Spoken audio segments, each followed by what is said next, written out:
작은 자를 소중히 여기는 큰 사람, 이런 제목으로 하나님의 말씀을 나누도록 하겠습니다. 오늘 본문 1절을 보시면 제자들이 예수님께 이런 질문을 합니다. 그때 제자들이 예수께 나와 이르되 천국에서는 누가 크니까, 이런 질문을 합니다. 여기 천국이라는 단어가 나오고 또 누가 크냐라는 질문이 나오죠. 예수님은 계속해서 천국이 어떤 곳인지를 가르쳐 왔습니다.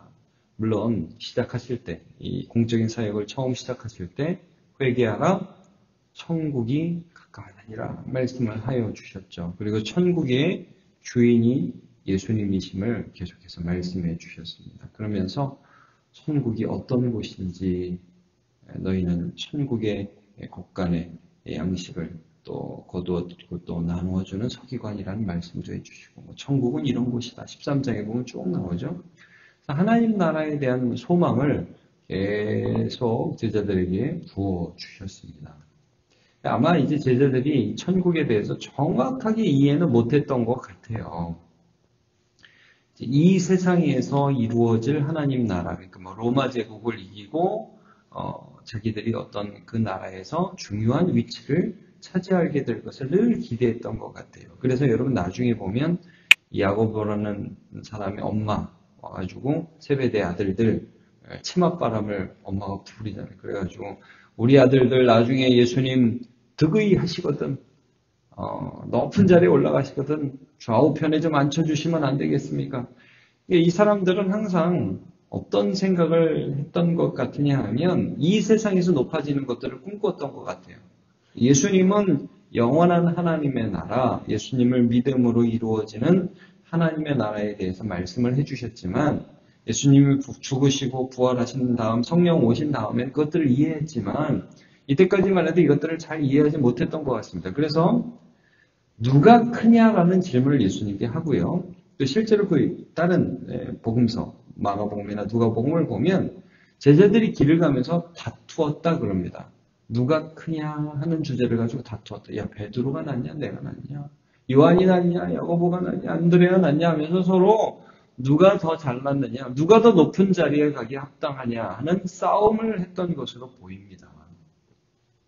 그러니까 예수님이 거기에 대한 답변을 해주시면서, 사실 18장 이제 마지막까지 가면 여러분 이게 형제에 대한 용서까지 나오는 겁니다. 그래서 오늘 이제 본문에서 예수님이 딱 누가 크냐 그러니까 이제 시청각 교육을 시키시죠. 누구를 부릅니까? 어린아이를 부르죠. 야, 이리 와봐라. 2절 보세요.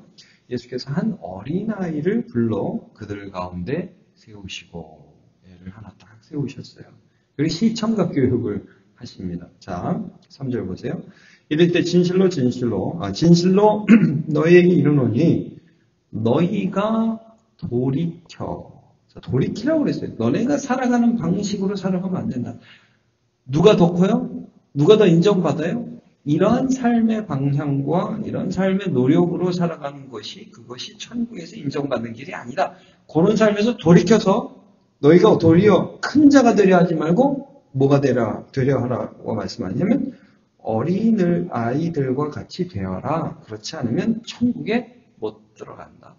너희의 그 인생의 노력의 방향이 조금 더 높아지고 조금 더 커지고 조금 더 인정받고 하는 쪽으로 가려고 막 몸부림치지 말아라. 그건 천국이 아니라 이 세상 나라다.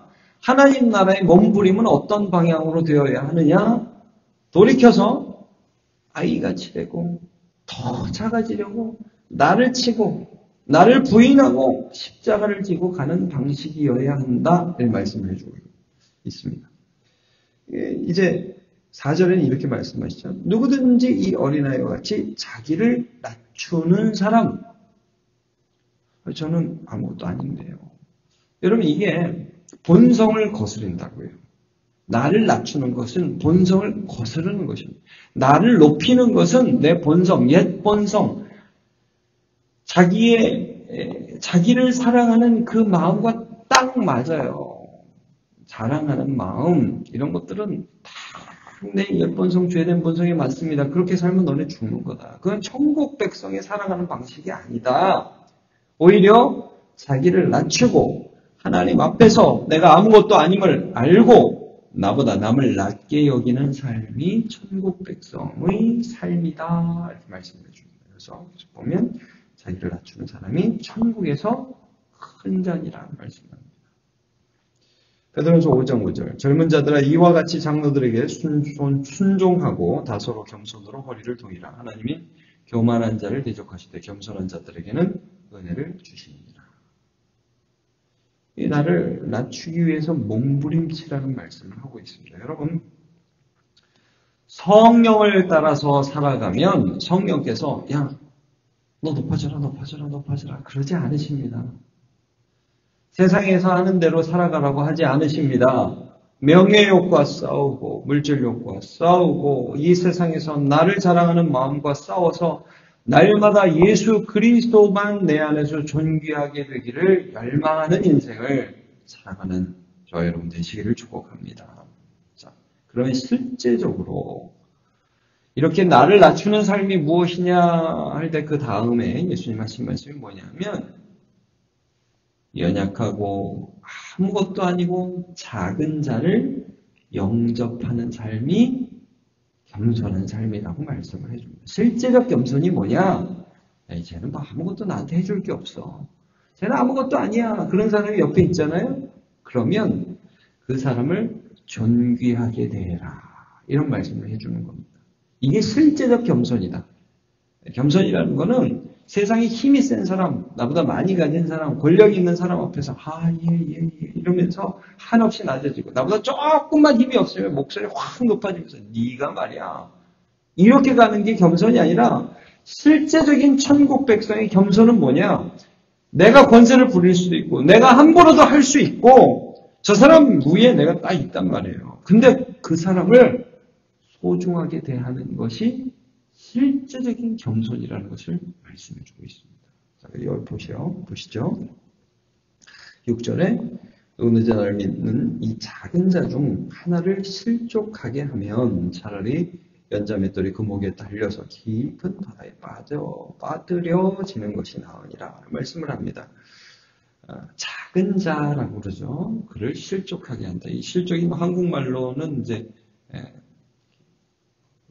헛디뎌갖고 넘어진다 이런 뜻인데 이제 스캔들이라는 말 여러분 들어보셨죠? 스캔들이라는 말이 여기서 나온 말인데 이제 걸려 넘어지다 이런 뜻입니다. 또 죄를 짓게 하다. 그래서 어떤 작은 자, 연약한 자, 마음도 약하고 가진 것도 없고 그래서 그 사람이 어떤 문제 때문에 걸려 넘어지도록 내가 확 밀었다 이거예요.